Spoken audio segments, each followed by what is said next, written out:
তো বন্ধুরা, আজ 3-4 দিন হলো আমি ব্লগ করতে পারছি না। তার কারণ আমরা আসামবাসী সবাই প্রত্যেকেই জানি। আসামবাসী কেন, ভারতের বিভিন্ন জায়গাতে সবাই প্রত্যেকেই জানি যে আমাদের মাঝে জুবিন গার্গ নেই।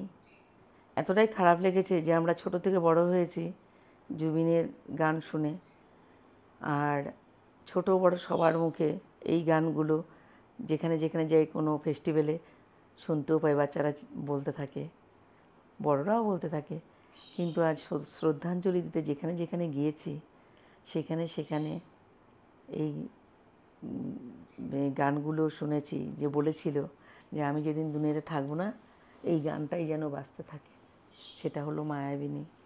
আর সত্যি কথা বলতে আমরা শ্রদ্ধাঞ্জলি দিতে গিয়ে আমরা ওখানে মোমবাতিও জ্বালিয়েছি, ফুলও দিয়েছি, আর প্রচুর লোক, কিন্তু কারো মুখে কোনো শব্দ নেই, যেন নিথর হয়ে সব দাঁড়িয়ে আছে। এতটাই খারাপ লেগেছে, কেননা ও বলেও ছিল, ও বিভিন্ন গানও করেছিল আর মুখে বলেও ছিল আমি আধা বাঙালি। ওর মধ্যে কোনো অহংকারও ছিল না, আর দেখলেও যেন মনে হতো সত্যি একটা সরল সোজা ছেলে।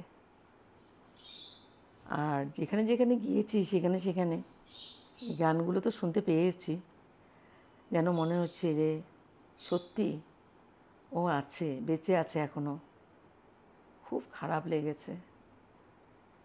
আর সত্যি কথা বলতে কি, এইভাবে যে ব্লগটা করবো আমি ভাবতেও আশাও করিনি।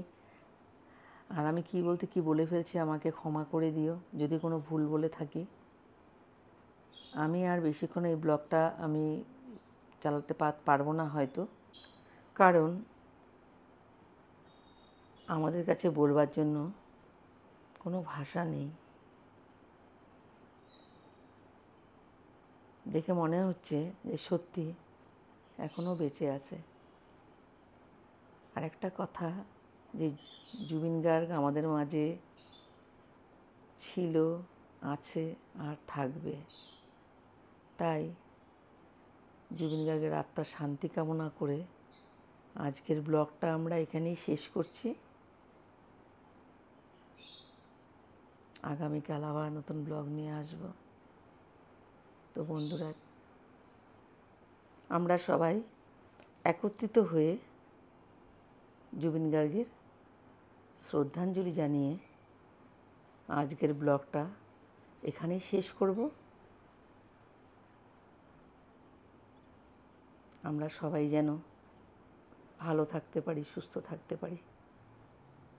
আবার একটা নতুন ব্লগ নিয়ে দেখা হবে তোমাদের সাথে।